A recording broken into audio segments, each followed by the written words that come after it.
Shalom Bapak Ibu yang terkasih di dalam nama Kristus Yesus. Selamat malam.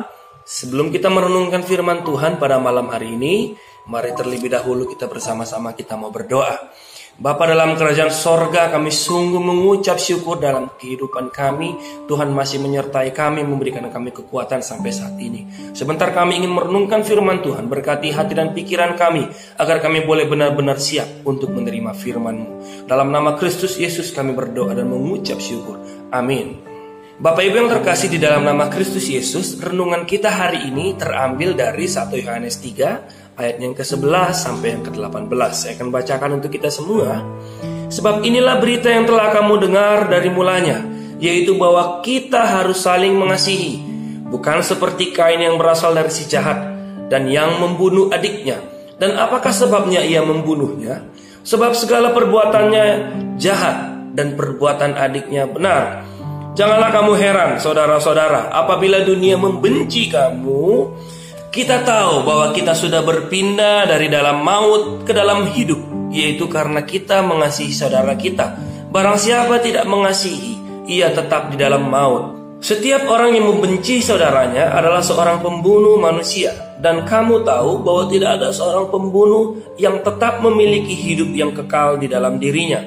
Demikianlah kita ketahui kasih Kristus, yaitu bahwa ia telah menyerahkan nyawanya untuk kita. Jadi kita pun wajib menyerahkan nyawa kita untuk saudara-saudara kita. Barang siapa mempunyai harta duniawi dan melihat saudaranya menderita kekurangan, tetapi menutup pintu hatinya terhadap saudaranya itu, bagaimanakah kasih Allah dapat tetap di dalam dirinya? Anak-anakku, marilah kita mengasihi, bukan dengan perkataan atau dengan lidah, tetapi dengan perbuatan dan dalam kebenaran. Sedemikian jauh pembacaan firman Tuhan.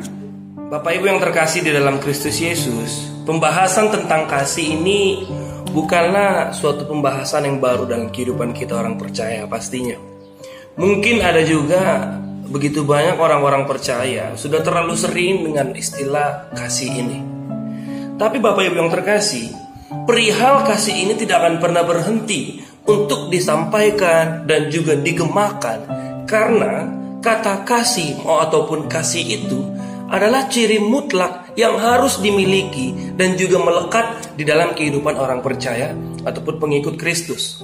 Dalam Yohanes 13 ayat 35 dikatakan, semua orang akan tahu bahwa kamu adalah murid-muridku, yaitu jikalau kamu saling mengasihi. Artinya apa? Bahwa ciri utama orang Kristen adalah tentang kasih. Bapak Ibu yang terkasih di dalam nama Kristus Yesus, adalah begitu mudah semua orang berkoar-koar, berbicara tentang kasih, atau membuat slogan-slogan yang bertemakan tentang kasih. Tetapi dalam mempraktekkan kasih itu sendiri dalam tindakan nyata, itu bukanlah hal yang mudah pastinya. Tidak semua orang suka dan mau melakukan tentang kasih ini, ataupun melakukan kasih itu.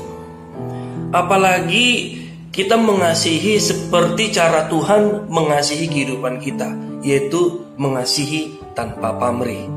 Bapak Ibu yang terkasih, melalui surat Rasul Yohanes ini mendorong kita semua jemaat Tuhan supaya kita mau saling mengasihi dengan tindakan, bukan hanya dengan perkataan saja. Ucapan bibir yang kita lakukan itu sangat tidak akan efektif apabila tidak disertai dengan bukti ataupun aksi dalam kehidupan kita. Jadi Bapak Ibu yang terkasih, yang namanya kasih itu perlu tindakan nyata dan juga kerelaan untuk berkorban. Bukan hanya berbicara sekedar hanya di bibir ataupun dengan istilah lip service. Karena itu penting sekali bagi kita orang percaya untuk memahami bahwa betapa besarnya kasih Tuhan di dalam kehidupan kita. Rasul Paulus pun pernah berdoa, yaitu dikatakan bahwa supaya kamu bersama-sama dengan segala orang kudus dapat memahami betapa lebar dan panjangnya dan tingginya dan dalamnya kasih Kristus, dan dapat mengenal kasih itu sekalipun ia melampaui segala pengetahuan. Dikatakan dalam Efesus 3 ayat 18 sampai 19a. Jadi Bapak Ibu, mengapa kita mengasihi perlu dengan tindakan? Karena Bapa mengasihi kita itu juga melalui dengan tindakan nyata. Yaitu apa? Dia mengaruniakan anaknya yang tunggal, yaitu Yesus Kristus. Dia rela turun ke dunia hanya untuk mewujud nyatakan kasihnya kepada setiap kita orang percaya. Dalam Yohanes 3:16 sudah begitu jelas dikatakan bagaimana kasih Allah yang tidak terbatas, yang melampaui segalanya, diberikan hanya untuk kita orang percaya. Jadi Bapak Ibu yang terkasih, marilah kita juga memiliki rasa kasih yang sama seperti yang Kristus sudah lakukan dan sudah teladani bagi kita orang percaya. Bapak Ibu, kemudian di sini ada hal yang menarik juga ditegaskan dalam ayat yang ke-15, yaitu untuk menjelaskan apakah kasih itu. Yohanes di sini membandingkan kasih itu sebagai suatu tindakan yang berlawanan dari kata kebencian. Membenci saudara sama saja kita dengan membunuh saudara, itu dikatakan dalam ayat 14. Jadi Bapak Ibu, apabila seseorang membunuh ataupun kata membenci saudaranya, hal itu sama artinya ia telah menghidupkan yang namanya seorang musuh. Sebaliknya juga, barang siapa mengasihi musuhnya, hal itu berarti ia telah menghidupkan seorang sahabat ataupun saudaranya. Maka benarlah suatu ungkapan bahwa cara mudah untuk menghilangkan permusuhan adalah dengan cara mengubah musuh itu menjadi sahabat. Dan juga cara bijak untuk mempertahankan persahabatan adalah dengan menjadikan sahabat itu sebagai saudara kita. Jadi Bapak Ibu, memang kita mau mengatakan kasih, tapi terkadang kita enggan untuk mewujud nyatakan kasih itu dengan suatu tindakan nyata. Jadi Bapak Ibu yang terkasih, kasih yang sejati bukan hanya sekedar kata mengasihi.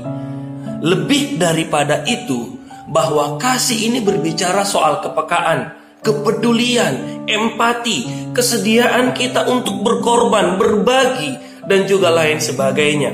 Jadi kasih itu terlihat dari cara kita yang sudah menerima kasih sejati dari Kristus Yesus. Maka pertanyaannya bagi kita, maukah kita menaburkan kasih yang nyata itu kepada orang lain? Jadi Bapak Ibu, kasih itu yang terutama bukan direncanakan. Kasih itu yang terutama bukan untuk dikhotbahkan, bukan untuk dislogankan, dipasang di berbagai macam spanduk, atau bahkan diposterkan. Tetapi yang terutama dari kata ataupun makna kasih itu adalah diwujud nyatakan, dinyatakan sebagai suatu tindakan. Jadi yang terakhir Bapak Ibu, wujud sederhana mengasihi dalam suatu tindakan adalah ketika kita melihat orang lain yang sedang dalam kekurangan, yang sedang membutuhkan, atau dalam keadaan masalah, hati kita ini tergerak untuk memberikan bantuan, baik itu secara moral maupun material.